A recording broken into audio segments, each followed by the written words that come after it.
Welcome to the Eddie Hyatt Podcast. I am your host and teacher, Eddie Hyatt, and I'm glad to be back with you today and continuing our series through the book of Acts. We're calling it Life Changing Lessons from the book of Acts. And truly, there are incredible, inspiring, life-changing lessons as we work our way through the book of Acts, written by Luke, the author of the first gospel.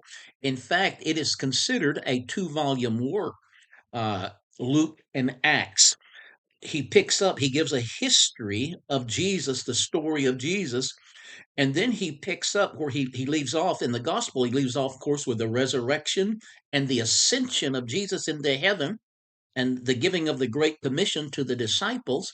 Then he picks up at that point in Luke. It's the earliest history of the Christian church.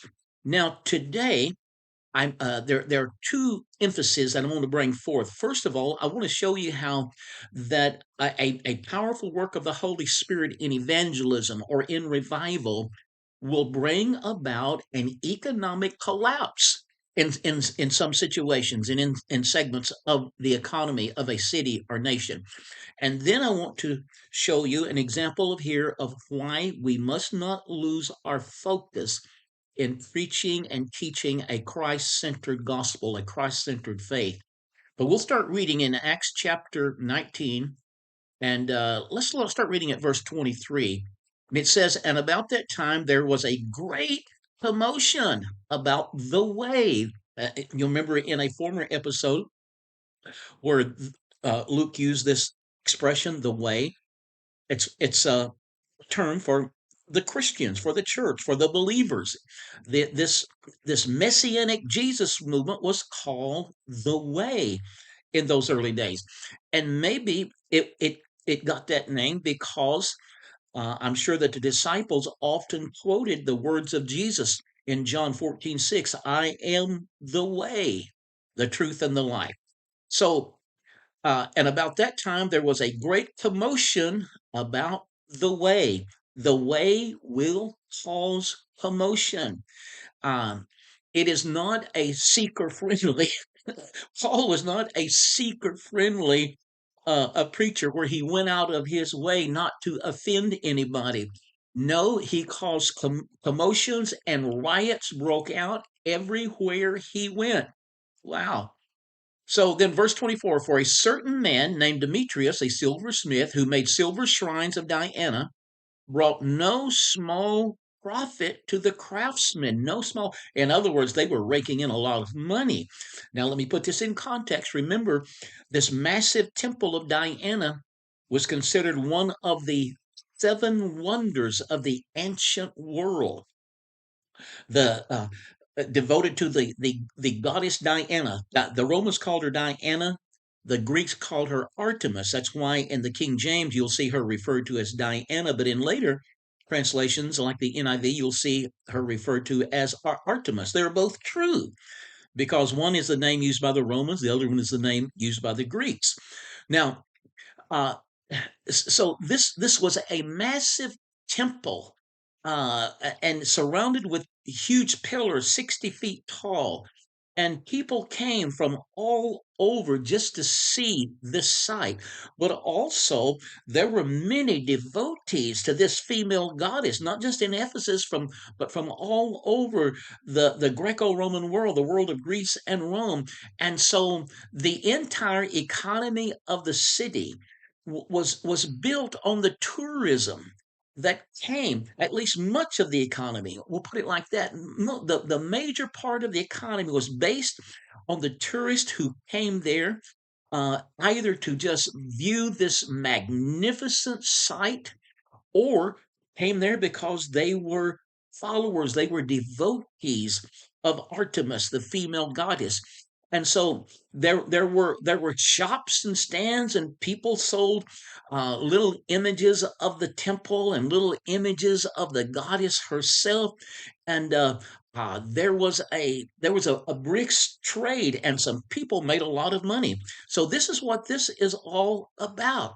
So many people are turning to Jesus, turning away from Artemis, that these craftsmen are concerned that they're going to lose their livelihood, that their business is going to go south. And so anyway, so he calls him Demetrius. He may have been the leader among them. And here's what he said. He said, "Men, you know that we have our prosperity by this trade." So they were successful, prosperous people. He says, "Moreover, you see and hear how not only at Ephesus, but throughout almost all Asia, this Paul has persuaded and turned away many people, saying that they are not gods which are made with hands. So that not only is this our trade of ours in danger of falling into disrepute, in other words, we're in danger of our trade being considered something illegitimate, something disreputable, not respectable, and and also he says to them, and that the great goddess Diana may be despised and her magnificence destroyed, whom all Asia and the world worship. Now, when they now right now, this is among the craftsmen. There could have been hundreds of them, who knows how many. Now, when they heard this, they were full of wrath. Man, this angered them, and they cried out, saying, "Great is Diana of the Ephesians." So the whole city was filled with confusion and rushed into the theater. Modern archaeologists have uncovered this theater, and they estimate it would seat 25,000 people. And they rushed into the theater with one accord, having seized Gaius and Aristarchus, Macedonian uh, Macedonians, Paul's travel companions. Macedonia would be on the north part of Greece. And when Paul wanted to go into the people, the disciples would not allow him. They wouldn't allow him. They were concerned for his safety. "No, Paul, we're not letting you go in there. That would be the end of you."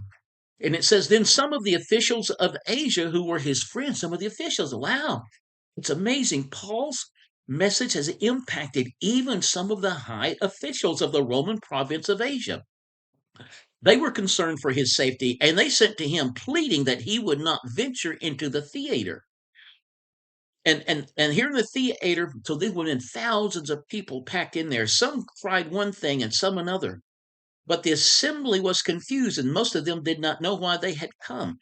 Now, of course, they had come there because these craftsmen were concerned that their trade was going to become illegitimate because of so many people turning to Jesus. That, in other words, they were concerned that the economy of the city would be destroyed, which was built on tourism to come and see this pagan temple and to worship at its shrine, and also the selling of these little images of the goddess and her temple. And here's the thing, my friends. Let's think about in America today. A real revival will destroy areas of the economy. Think about it. How about drugs? How about drug sales and so on? What about prostitution? What about sexual exploitation and slavery and so on that we hear that is going on in America? Laws can help, but the only thing that will totally stop it is a true revival of the Holy Spirit, turning people away from these things, from these destructive things, and turning them to Jesus. And this is what is happening in Ephesus, and it's on the verge of destroying the economy of that city. My friends, when an economy is based on sin, the gospel will destroy that economy, and people will have to find a more legitimate way of receiving the blessing that God wants them to give. Now, I want to bring this to a close. So they're there in this theater, thousands of them, and they begin to cry out for 2 hours. "Great is Diana of the Ephesians." Man, they are passionate in their devotion to their goddess. Would to God that Christians would be this devoted to Jesus. Wow. Now, it says the city clerk at some point, verse 25, he came out and he quieted the crowd and he said, Men of Ephesus. And the word men there, if I'm not mistaken, it's a Greek word adelphoi, which would include both men and women, which is why some modern translations would say men and women. Men and women of Ephesus, what man is there who does not know that the city of Ephesus is temple guardian of the great goddess Diana and of the image which fell down from heaven? There apparently was an image, some think it was a meteorite that they had set up in there and claimed that it was an image of Diana that had fallen out of heaven. And he says, therefore, since these things cannot be denied, you ought not to, to be, uh, what is the word here? You ought to be quiet and do nothing rashly. You ought to be quiet and do nothing rashly. No, do nothing rashly. For you have brought these men here who are neither robbers of temples nor blasphemers of your goddess. Now, they had put forward these two disciples of Paul who traveled with him, his travel companions. So they would have been involved in Paul's ministry. So what this city clerk has to include Paul. He says, You have brought these men here who are neither robbers of temples nor blasphemers of your goddess.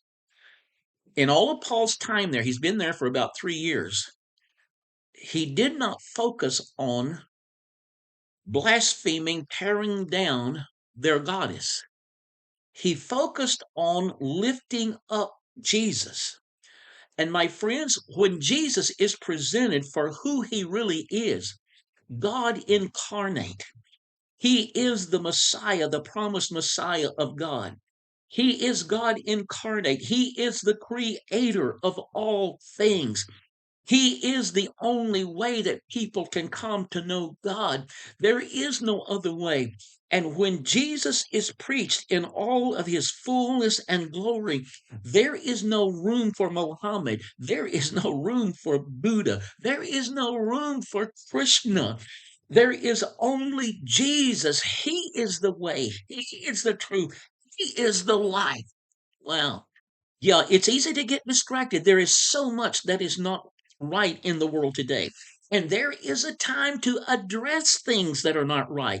Paul does this in his letters. He addresses places where different churches have gone astray and the sins that are continuing to occur in their midst. He rebukes them for these things, but it's very obvious that he didn't his ministry, his message was not a reaction. It was a proactive message lifting up Jesus and explaining who he is and why there is no other way to know God. There's no other way of salvation except through Jesus. Oh, may the church today more and more come to know who Jesus is.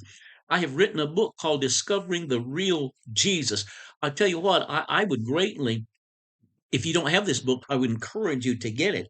It will help you to be a powerful, incredible witness for Jesus Christ because it goes into detail from both the Old and New Testaments about who Jesus really is. Hey, I'm Eddie Hyatt. This is the Eddie Hyatt Podcast. I look forward to seeing you tomorrow. God bless you.